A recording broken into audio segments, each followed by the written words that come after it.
الحمد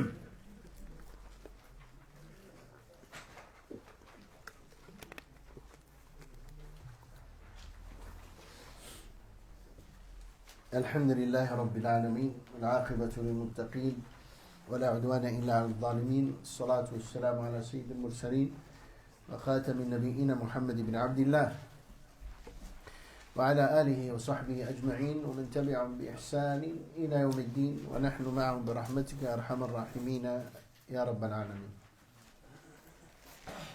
إذن العلم الآخر هو علم أصول الفقه، وله مبادئ أيضا سنتعرفها. أوله الحد. طبعا الحد بالنسبة لأصول الفقه باعتباره أو باعتبار كونه لقبا، ما نجيش اللي نحن الحد ما بيناش الحد لغوي ونفصل ما بين الأصول الفقه لأنه مركب، ودائما إذا كان الشيء مركبا لا بد من تفكيك التركيب، فمعرفة أو تعريف كل واحد على حدا بما يقتضيه لغة واصطلاحا، ونحن لسنا بصدد ذلك. نحن نتكلم عن مبادئ هذا العلم، نريد أن نعرف أصول الفقه لقبا عليه. إذن كلمة واحدة، أصول الفقه كأنها لقب على فن معين الذي هو أصول الفقه. فإذن هو علم أصول الفقه، أي علم أصول الفقه هو معرفة القواعد التي يتوصل بها إلى استنباط الأحكام الشرعية. هذا الفن اللي غدرسه الذي هو أصول الفقه هو معرفة القواعد. علاش قلنا معرفة؟ أو أهل العلم لماذا قالوا معرفة؟ ليشمل العلم والظن، ما قالوش علم، قالوا معرفة، والمعرفة تشمل العلم والظن. القواعد طبعا جمع قاعدة، وهنا عبارة عن صورة كلية تنطبق كل واحدة منها على جزئياتها التي تحتها. هذا هو القاعدة. جمع قاعدة، وهي عبارة عن صور كلية تنطبق كل واحدة منها على جزئياتها التي تحتها. هادشي دابا ديروا بين قوسين لأن كنفسر لك باش ما تجيبش الآن تعرف المعنى وما فهمش شنو المقصود. مفهوم؟ أصول الفقه شنو هو؟ هذا هو أصول الفقه. لما كتسمع أنه معرفة القواعد التي يتوصل بها إلى استنباط الأحكام الشرعية الفرعية، خصك تعرف كل واحدة إيش معناه. لماذا قالوا معرفة ولم يقولوا علما؟ لماذا ذكروا القواعد؟ شنو المقصود بالقاعدة؟ ثم قالوا يتوصل بها إلى استنباط. شنو هو الاستنباط؟ المراد به هنا الأحكام الشرعية. إذا الأحكام الشرعية قيد، أخرجت أشياء. قالوا فرعية، أخرجت أشياء من الشرعية. إذا هذا كله لأن عندنا الحد كما مر معنا لابد أن يكون ماذا؟ جامعا مانعا. معناه جامعا لأفراده، جامعا لأفراده مانعا من دخول غيره فيه. فهمنا؟ هذا هو الحد. علاش؟ باش تعرف واش هذا منه أم ليس منه، داخل ولا خارج. إذا كان خارج ليس من أصول الفقه. ولذلك مسائل تكلموا فيها من أصول الفقه لا علاقة لها بأصول الفقه، بل هي من أصول الدين وليست من أصول الفقه. وهذا سيمر، إنما نمر عليها سنقول هذه المسائل ليست من أصول الفقه لكنها من أصول الدين أو غيره. عرفنا الآن قاعدة. قولنا إلى استنباط الأحكام، خرج به القواعد التي يتوصل بها، خرج به القواعد التي يتوصل بها إلى استنباط غير الأحكام من الصنائع والعلم بالهيئات. من الصنائع والعلم بالهيئات.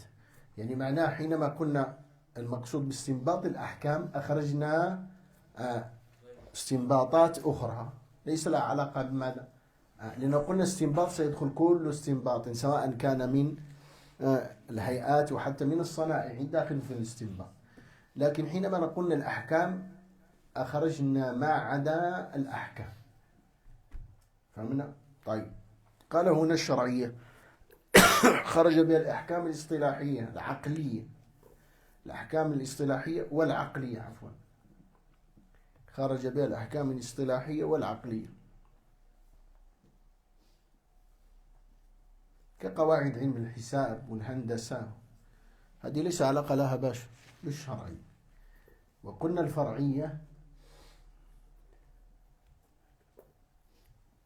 لإخراج الأحكام العملية عفوا العلمية، مثل العملية، استخراج الأحكام العلمية. العقائد ليست من مسائل هذه الأحكام الاستنباط، لأن مبناها على النص، مبناها على النص لا اجتهاد فيها. موضوعه الحد والموضوع، موضوعه علم أصول الفقه، أي موضوعه الأدلة الإجمالية الأدلة الإجمالية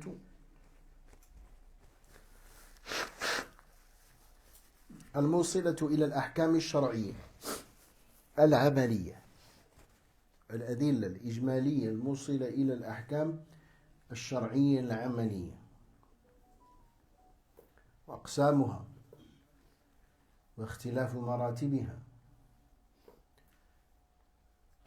وكيفية أخذ الأحكام الشرعية منها على وجه كلي.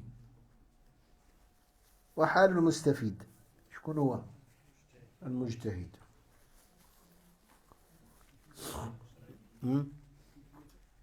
وكيفية أخذ الأحكام الشرعية منها على وجه كلي. وحال المستفيد ثمرة هذا العلم القدرة على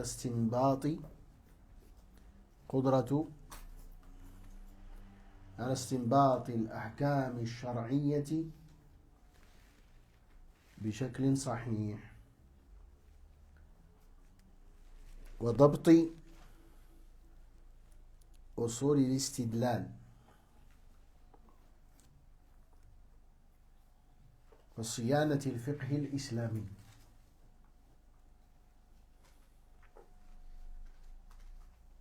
نسبة هذا العلم إلى غيره، نسبته إلى غيره، يعد علم أصول الفقه للفقه كعلوم الحديث للحديث،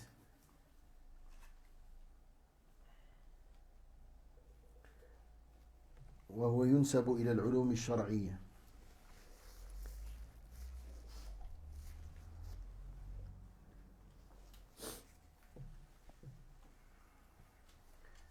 لأن له ارتباط ببعض العلوم، له ارتباط ببعض العلوم.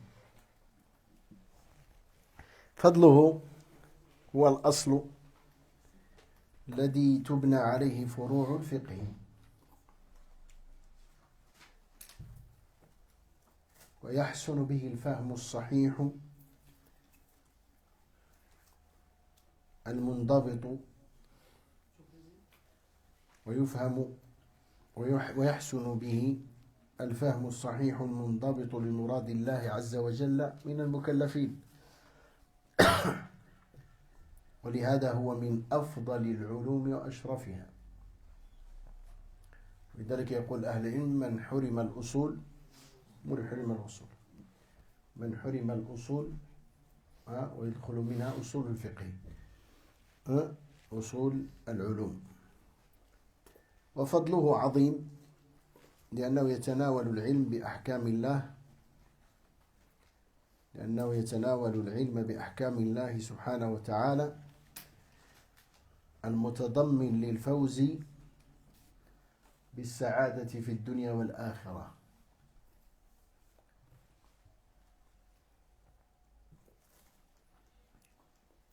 واضعه: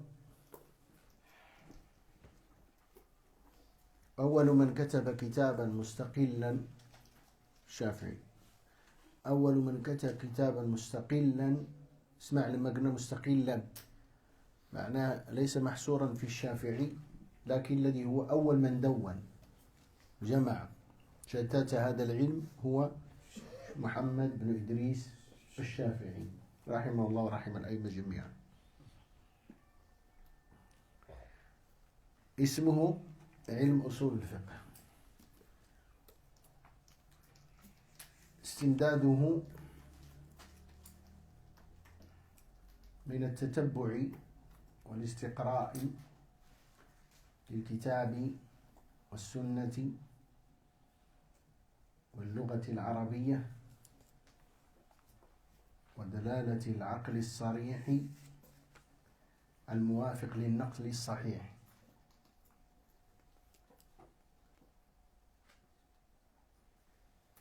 حكم الشارع فيه: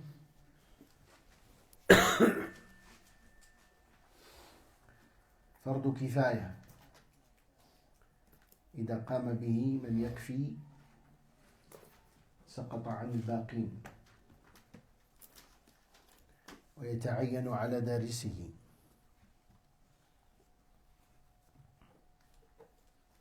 مسائله كثيرة وتدخل كلها تحت 4 أقسام. مسائله كثيرة وتدخل كلها تحت 4 أقسام. أولا المدلول، وهو الحكم الشرعي الذي يراد إثباته.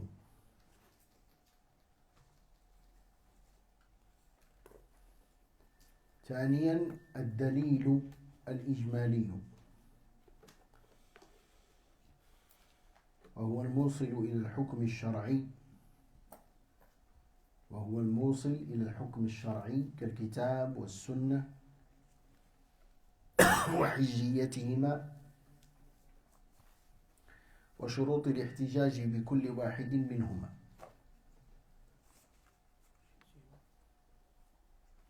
كالكتاب والسنة وحجيتهما وشروط الاحتجاج بكل واحد منهما. ثالثا الدلالة، وهي كيفية إفادة تلك الأدلة للأحكام.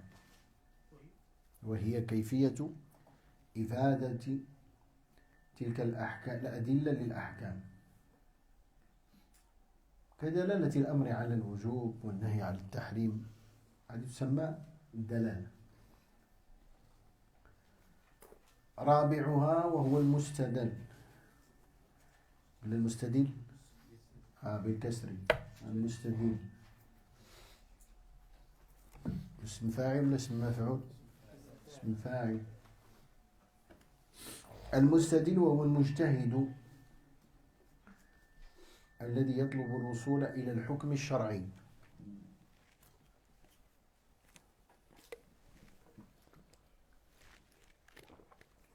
إذن باختصار المسائل كم؟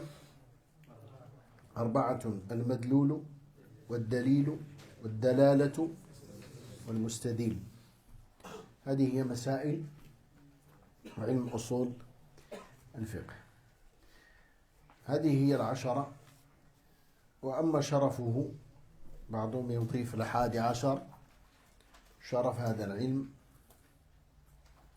وهو كما هو معلوم فشرف العلم بشرف المعلوم، وهو العلم بأحكام الله جل جلاله، كما قلنا المتضمن الفوز بسعادة الدارين. قال ابن خلدون: اعلم أن أصول الفقه من أعظم العلوم الشرعية وأجلها قدرا وأكثرها فائدة. وهو النظر في الأدلة الشرعية من حيث تؤخذ منها الأحكام والتآليف، من حيث تؤخذ منها الأحكام والتآليف. وهنا مسألة، هو نتكلم الآن عن تأصيل هذا العلم، بل الفنون كلها سنتكلم عنها. لكل علم ممن تقدم الآن الفنون التي نحن بصددها، إلا ولها نشأة ومراحل التكوين، لأنها لم تكن مقعدة ولا معروفة كما هو حال الآن في الاصطلاح، لذلك سميت اصطلاحا، لكنها كانت سليقة. في الرعيل الأول كانت هذه العلوم سليقة، وقد أشرنا حينما تكلمنا عن النحو وقلنا لست بنحوي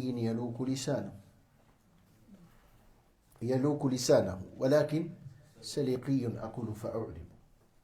إذن عندهم سليقة، فهو لا يعرف مسألة ما هو مسطر اصطلاحا أن الاسم له فاعل ومفعول ومفاعيل وتوابع وغير هذا، لا يعرف هذه الأشياء، لكن يعرف أن النصب والرفع وكذا متى يكون، فهو لا يلحن لأنه سليقة.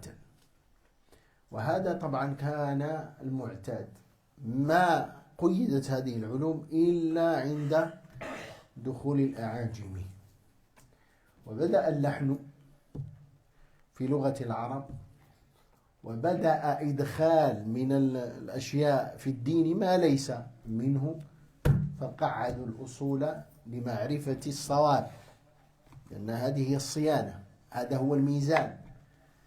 هذه العلوم الآن التي ندرسها هي الميزان، هي التي تعطيك ميزان حتى في النقاش. حينما تناقش غيرك في مسألة من المسائل فإنك لا بد أن تتكلم، لذلك يقول إن لم يكن عندك قواعد وأصول للحديث فيلزمك ماذا؟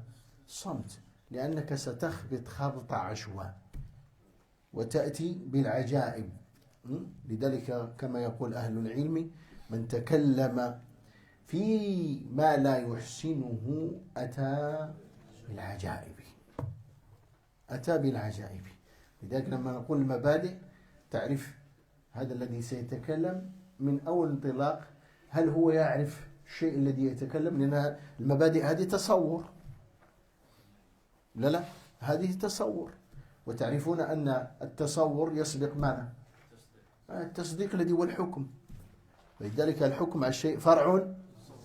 هذه قاعدة، يعني أنت أتصور مسألة صحيحة ثم بعد ذلك يأتي الحكم، لأنك إن تصورتها على التصور الصحيح ولديك آلية فلا شك أنه سيكون بإذن الله جل وعلا الحكم صائب، حتى إن وقعت في الخطأ فأنت داخل في جملة الأجرين، داخل في جملة الأجر والأجرين كحديث رسول الله صلى الله عليه وسلم. مفهوم ده القصد؟ فنشأة هذه العلوم لم تكن، ما يجيش واحد الآن ويقول لك كيف تقولنا الأصول، تقولنا علم النحو وعلم، لا، لأن هذا معلوم عند العرب يتكلمون به. ولذلك سنأتيكم عن بعض العبارات مستنبطة من الصحابة. لذلك نشأة العلم هذا الذي هو علم أصول الفقه مر طبعا لا شك بثلاث مراحل. علم أصول الفقه مر بثلاث مراحل. المرحلة الأولى وهي تسمى النشأة والتكوين. المرحلة الأولى النشأة والتكوين. كان صحابة رسول الله صلى الله عليه وسلم على عهده يستفتونه في جميع أمور دينهم. كان النبي صلى الله عليه وسلم يفتيهم فيما أشكل عليهم، إذ لم يكن مجال للاجتهاد. كيش مجال للاجتهاد أو الأخذ والرد؟ لأنه صاحب الوحي بينهم، تأتي المسألة فيأتي ماذا؟ الحكم من السماء. وهذه من مميزات أن القرآن نزل منجما ولم ينزل دفعة واحدة، لأنه كان ينزل حسب الوقائع والأحداث. حسب الوقائع والأحداث يأتي الحكم، تأتي حادثة واقعة، يأتي ينتظر النبي صلى الله عليه وسلم ماذا؟ أن يأتيه وحي. طيب، ومثال هذا عن ابن عباس رضي الله عنهما قال: رفعت امرأة صبيا لها فقالت: يا رسول الله، ألهذا حج؟ قال: نعم، ولك أجر. سألوا عن الفتوى، هذا لا حج، ما في اجتهاد، هل هذا عليه حج وهو صبي؟ قال: نعم. معناه لأن ليست حجة الإسلام، هذه حجة ماذا؟ نافلة، فتحسب، تكتب له. وهذا قد مر معنا من يتابعنا في أصول السنة لابن أبي زمانين، تكلمنا عن هذه المسألة، وهي مسألة ماذا؟ إيش مسألة؟ أي نعم، لما تكلمنا عن أن الملكان لابد من الإيمان أن هناك ملكين يكتب أحدهما الحسنات والسيئات، الذي هم كتبة الوحي أو الحفظة. زاد شيء ولا ما داش؟ تكلمنا عليه كنا. فبالنسبة للصبي، لأنه الملكان ينشأان معه من أول ولادة، معه الملك. شنو المهمة ديالو؟ الكتابة. لكن ماذا يكتبون؟ إذن السيء لا يكتب، صاحب السيئة لا يكتب، لأن عندنا أن النبي صلى الله عليه وسلم قال: لا يكتب عليه إلا بعد البلوغ، رفع القلم، حديث النبي صلى الله عليه وسلم، عن 3 منها الصبي حتى يحتلم. هذا لم يحتلم بعده. إذن هل تكتب الحسن؟ من رحمة الله به أن تكتب حسناته. شوف سبحان الله، يقوم بحسنة تكتب، السيئة لا. فيجد حسناته ولا يدري أنه فعلها لأنه زال صغيرا، فيعمل مثلا الطاعات والعبادات كحفظ القرآن وكالذكر وكالحج والصلاة وكذا، وهو صغير، لم ليس القلم يجري عليه بعد. فهذه الحسنات التي تكتب.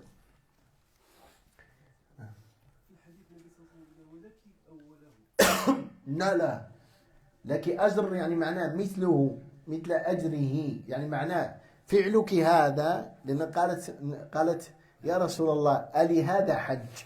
يعني تقصد الحج ليس النافلة، يعني هل يصح حجه؟ قال: نعم يصح من ناحية أن له حج، لكن هل حج الفريضة؟ الجواب لا، لأن الحج الفريضة مرتبط بالبلوغ. طيب الآن إذا الحج نافلة، له أجر، ولك أجر ماذا؟ لأن هي المتسببة، فهمنا الآن؟ هي المتسببة في ذلك. طيب، ولما مات النبي صلى الله عليه وسلم، إذا الآن كان الأول أمر هو أن النبي صلى الله عليه وسلم يستفتونه فيفتي، ليس هناك اجتهاد. مات النبي صلى الله عليه وسلم، الصحابة لا شك أنهم يأخذون فتواهم بالكتاب والسنة. طيب، استجد أمر، جاء الآن مسألة ماذا؟ الاجتهاد. لا بد من الاجتهاد، وإن كان نظر، لكن قصة إلى أبي موسى الأشعري صحيحة. أما قضية كيف تحكم، هذه الذي النظر في صحة الحديث إلى النبي صلى الله عليه وسلم طويل عريض بين أهل الحديث. صراحة بالنسبة لي في النفس منه شيء في صحته، مش يد حديث معاذ بما تحكم. نحن نتكلم عن ماذا؟ شنو القصة الأخرى؟ أبو موسى الأشعري شنو هي؟ نعم، مع عمر، كتاب عمر إلى أبي موسى الأشعري، فذكر له وقيس النظائر بعضها لبعض. صحيح، ما هو اجتهاد هذا ولا ما هو اجتهاد؟ ما هو مجال القياس، مجال اجتهاد في الأصل. فكانوا يجتهدون، المرحلة الثانية بعد المرحلة الأولى التي هي مرحلة النشأة والتكوين، النضوج والازدهار. المرحلة الثانية النضوج والازدهار. وهذا بعد رحيل جيل الصحابة، جاء التابعون من بعدهم فصاروا على نهج الصحابة، وكانوا يأخذون كذلك فتواهم، لا زال لهم ارتباط بالكتاب والسنة، زادوا الإجماع الذي الذي عقده الصحابة رضي الله عليهم وفتاوى الصحابة عنهم. طيب بعد الاجتهاد ماذا يحتاجون؟ قياس. لذلك قاسوا على نظائر ما كانت تأتيهم من الأحكام. وأنا كنقول لك دابا النشأة اختصارا، ما رجل الإطالة باش تشوف كل ميزة لكل جيل. وكان لكل إمام من أئمة التابعين قواعد وأصول للفتوى والاجتهاد، وهي اللي كتسمى أصول وقواعد صاحب المذهب.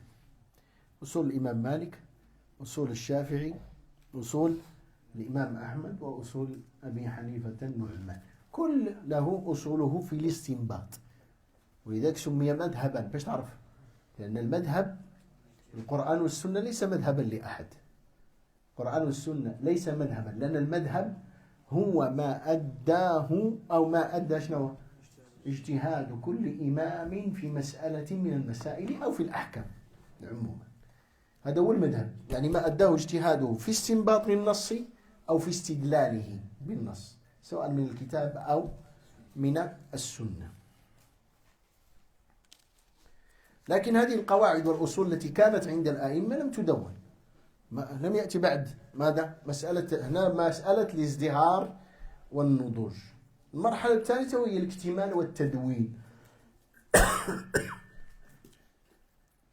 لذلك لم يدون علم أصول الفقه إلا في القرن الثاني الهجري، والسبب في ذلك يرجع إلى عدة أمور.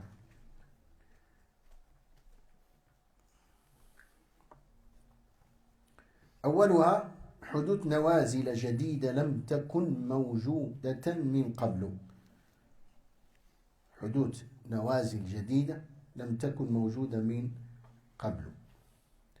الثاني كثرة المناظرات.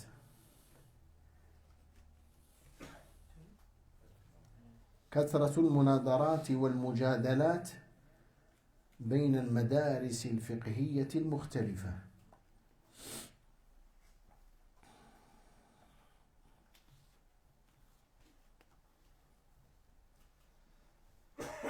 ثالثها كثرة الوضع في حديث رسول الله صلى الله عليه وسلم.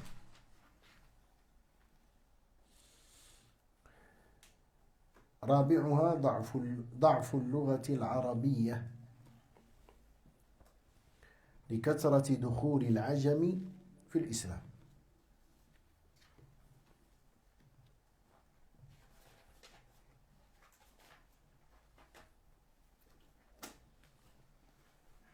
إذا الذي دون في حينها، يعني كانت هناك مدون، لكن الذي عرف وقد طلب منه، لأن الله سبحانه وتعالى يجري أحكامه، القدر لابد أن يقع.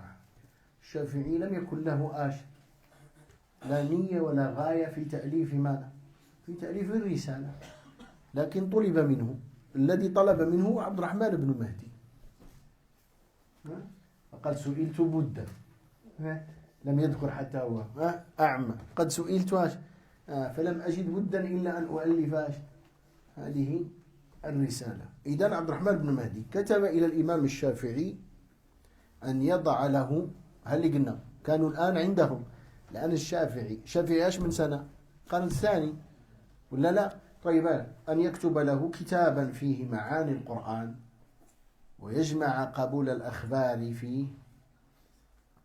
ولذلك الرسالة ماشي أصول الفقه، في أصول الفقه، في أصول الحديث، فيه تفسير وقواعد، ويجمع قبول الأخبار فيه وحجة الإجماع وبيان الناسخ والمنسوخ من القرآن. فوضع له كتاب الرسالة، وسمي الرسالة بالرسالة لأنه لم يسميه رسالة، لكنه عبارة عن رسالة، لأنه أرسل له فرد الرسالة، فسميت الرسالة. الألف واللام للعهد الذهني، للعهد الذهني، ويصح أيضا الذكري، لكنه ليس ذكر لشيء لأنه لابد أن يكون سابق لها، لكن هنا الذهني معناه أرسل له فسميت الرسالة. ثم كتب بعد ذلك فقهاء الحنفية فيه وحققوا تلك القواعد وأوسعوا القول فيها، ولذلك يعتبرون مدرسة الرأي. مدرسة الرأي هي مدرسة من؟ من أكبر المدارس، هي مدرسة الرأي للأحناف. ومدرسة الآثار المدينة الإمام مالك. والذي جمع بين الرأي وبين الأثر الشافعي، جمع بينهما. طبعا وتعرفون مدرسة المتكلمين، وهي الغالب السائد الآن على علم أصول الفقه، ولذلك علم أصول الفقه يحتاج إلى تنقيح، يحتاج إلى تنقيح. تنقيح معناه لإخراج المسائل الكلامية الجدلية في الفقه، ولذلك اخترنا هذه الرسالة لأنها رسالة سنأتي بمميزاتها خالية من هذا بإذن الله جل، وإن كان فيها بعض الأشياء التي يحتاجها طالب العلم كما قلنا بالنسبة للمنطق، وهذا هو الدافع له. طيب، ترجمة صاحب الكتاب.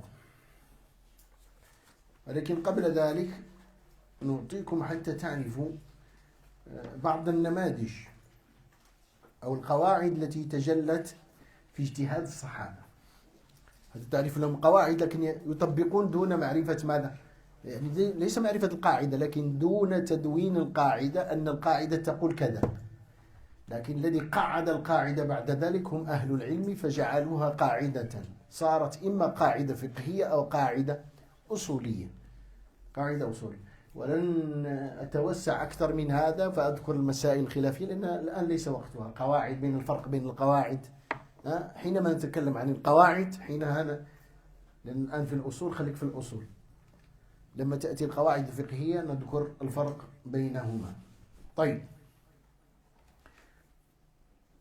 بعد القواعد التي تجلت في اجتهادات الصحابة، أولها تقديم الكتاب والسنة على سواهما. شنو القاعدة هنا؟ قاعدة، أحسنت، لا اجتهاد مع النص. كان عارفش قضية لكن يطبقونها، كان عمليا، كان عندهم قواعد عملية. إذن تقديم الكتاب والسنة على سواهما، إذن معناه لا اجتهاد مع النص. ظهور الإجماع كدليل من الأدلة التي تستنبط منها الأحكام. فين كاينة؟ لا، أو الخلفاء ايش كان عندهم؟ كانوا يجمعون رؤوس من؟ الناس، يعني من الصحابة. حينما يستجد الأمر لا بد أن يكون الرأي مجمع عليه. النسخ،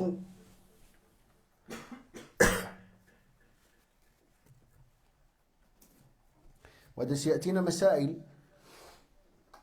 لذلك لا بد من معرفة قواعد القوم. قضية المطلق والمقيد والعام والخاص هذا ليس عندهم ماشي، كله كان يعتبر عندهم نسخا. الصحابة كان كله يشاء إذا دخلت العام والمطلق يقولوا نسخا. إذا معناه خصك تفهم كلام من؟ الصحابة حينما يقول هذا في حكم النسخ، يعني قد يشير إلى المقيد وقد يشير إلى الخاص، وقد مشيت تسحب النسخ على الاصطلاح الحادث عند الاصطلاحيين، لا. إذن عندهم النسخ معناه ايش؟ فكل آية جاء الحكم فقيدت عندهم ايش؟ نسخ الحكم. وهذه المشكلة، لذلك يقع الإنسان خلاف. حل قواعد مثلا واصطلاحات الأئمة قبل، الكراهة عندهم تحريم. إذا قال أكره ليس هي الكراهة التي في التقسيم الخماسي، لا، الذي كراهة التنزيل لا، كراهة ماذا؟ تحريم. علاش؟ لأنهم كانوا يخشون من كلمة حرام. طيب إذا قلنا النسخ. إلحاق النظير بنظيره عند تساويهما في العلة.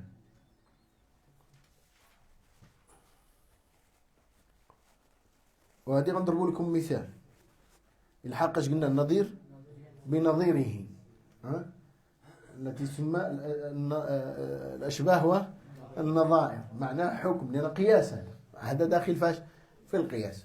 فهنا يقول عند تساويهما في العلة. علي رضي الله عنه حينما سأله عمر، وتعرفون قضية لا أبا حسن لها، تعرفون هذا الكلام ولا ما تعرفون؟ شو اللي قالها؟ قضية لا أبا حسن لها. شكون أبا الحسن؟ وعلي رضي الله عنه، عمر بن الخطاب، لأنه كان علي رضي الله عنه فقيها أوتي ذكاء رضي الله عنه وأرضاه ورضي جميع الصحابة، فكان مسدد في الفتاوى وخصوصا الأحكام. فلذلك كلما تنازعوا في شيء رجع عمر إلى من؟ إلى علي رضي الله عنه.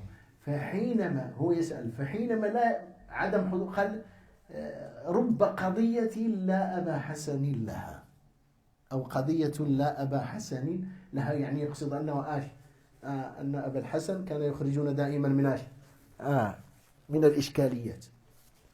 فعلي رضي الله عنه الآن كانت عيلة عمر بن الخطاب، هل ورد نص في جلد شارب الخمر؟ ما كاينش نص، ما كاينش حكم، ما كاينش حكم نص الذي هو العدد في الجلد، ما كاينش نص. شكون الذي قاس؟ علي رضي الله عنه.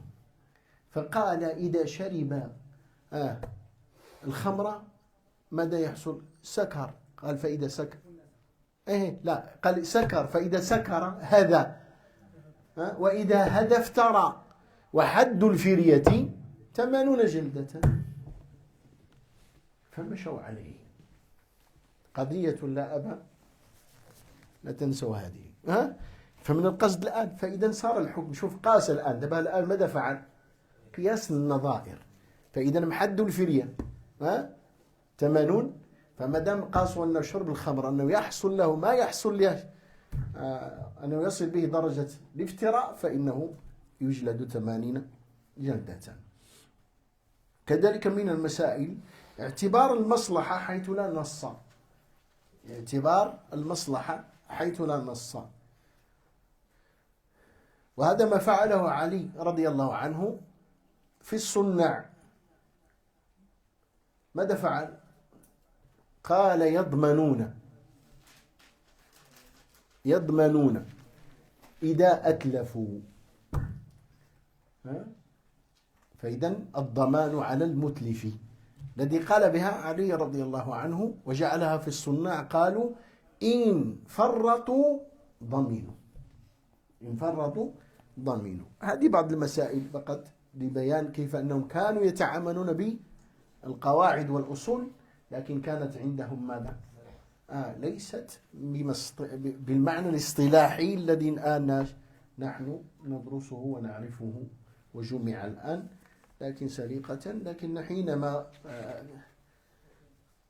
كأنه سيضيع، فلا بد أن أهل العلم يضعون اصطلاحات لكل فن يمشي عليه. وبالمناسبة في هنا رد على من يدعو إلى تجديد الأصول، فهذا مسكين، هذا سيضيع الأمة. لأن تعرفون أن هذه الأصول التي وضعت ووضعها أهل العلم هذه ليست اعتباطا. طيب الآن تريد تجديد على أي أساس؟ وعندك باب الاجتهاد مفتوح، لماذا تريد إعادة صياغة ماذا؟ الأصول. لماذا؟ ما الغاية؟ طيب الآن أنا سأعطيكم سؤالا أريد جوابا. الأصول هذه التي اتفقوا عليها، اسمع، الذي اتفقوا عليها كلهم متفقون عليها، يعني كأنها في محمل الإجماع، أليس كذلك؟ قلت نعم سفتيني. طيب إذن هي في محل إيش؟ الإجماع. وهل تجتمع الأمة على ضلالة؟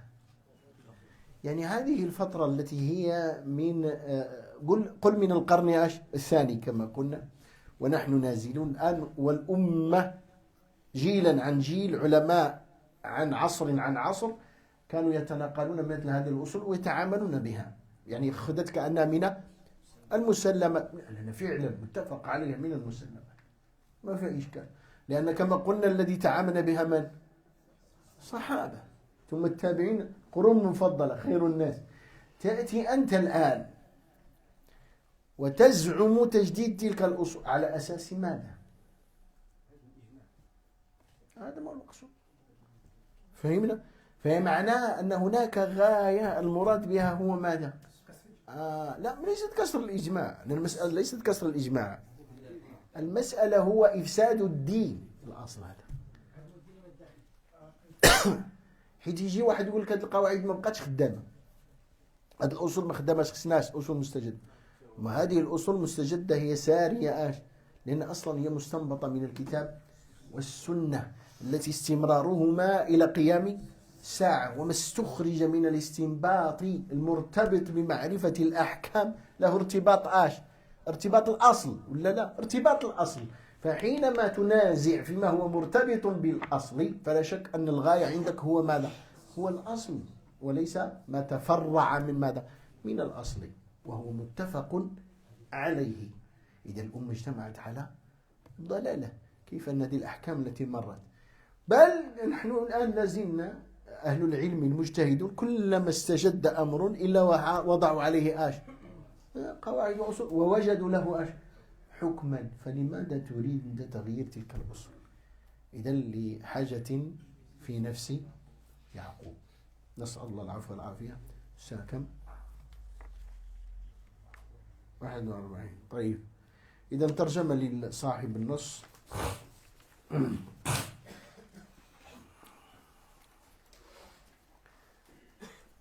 صاحب النظم هو محمد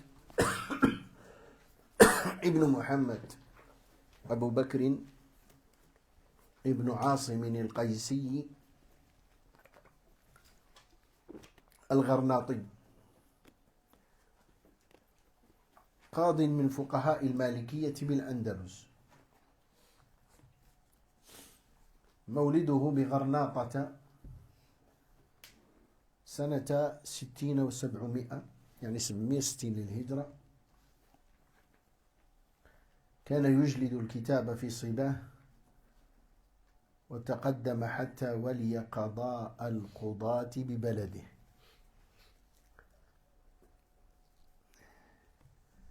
نشأ نشأة علمية في أسرة في الميدان العلمي والسياسي في عصر بني الأحمر. حفظ القرآن وأتقن القراءات، ودرس الفقه والأصول والفرائض وغيرها من العلوم. شيوخه، من أكبر شيوخه أبو إسحاق الشاطبي صاحب الموافقات. وبالمناسبة النظم الذي بين أيديكم هو اختصار لما في الموافقات. النظم الذي بين أيديكم هو اختصار لما في الموافقات، وهو تلميذ لأبي إسحاق الشاطبي رحمه الله تعالى ورحم الأئمة جميعا. من شيوخه أيضا أبو سعيد فرج ابن قاسم ابن لب مفتي غرناطة، وعبد الله بن محمد التلمساني، وأحمد بن أبي القاسم ابن جزي، وهذا خاله، خال الناظمين.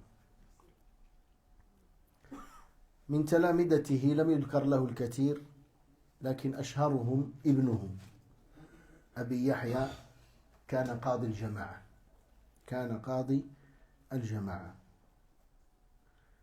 وبالمناسبة هو الذي تم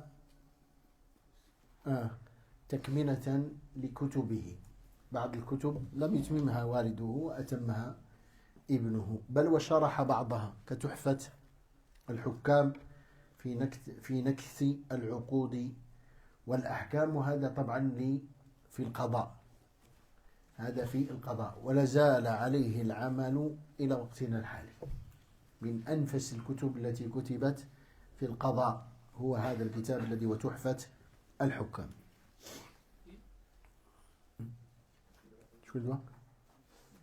طيب، مؤلفاته: تحفة الحكام في نكت العقود والأحكام،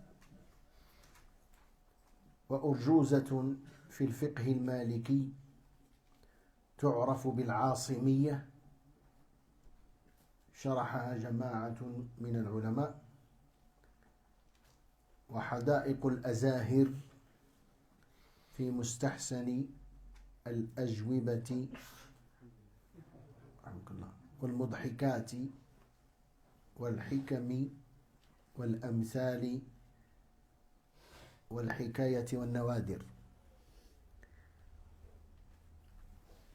وله أراجيز في أصول الفقه، منها مهيع الأصول إلى علم الأصول. مهيع الأصول هذا 1004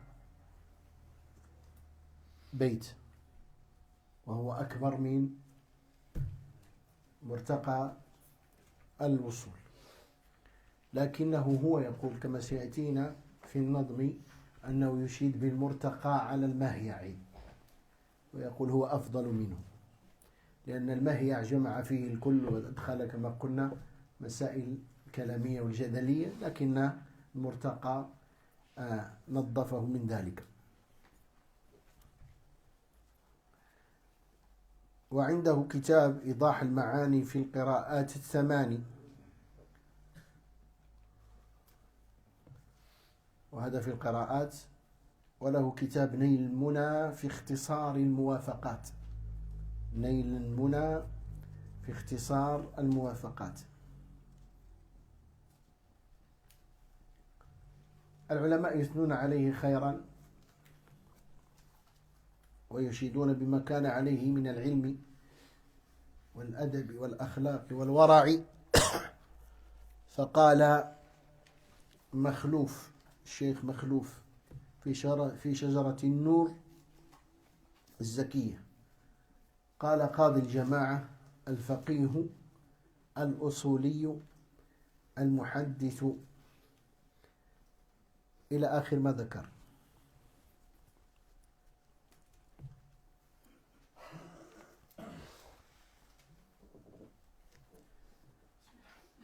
مميزات النظم الذي بين أيديكم: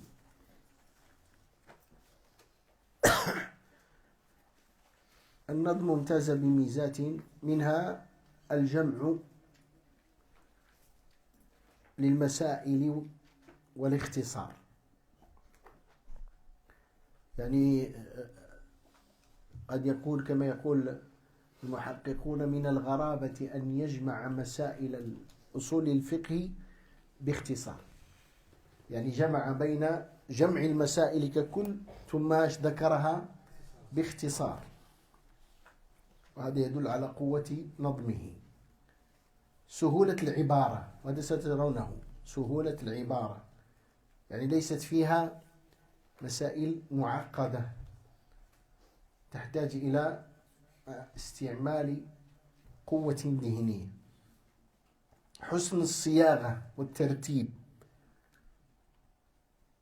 منظومته هذه تجدها أنها متصلة فيما بينها، فيذكر المسألة ثم يتبعها بالتي تليها وهكذا إلى أن انتهى من النظم.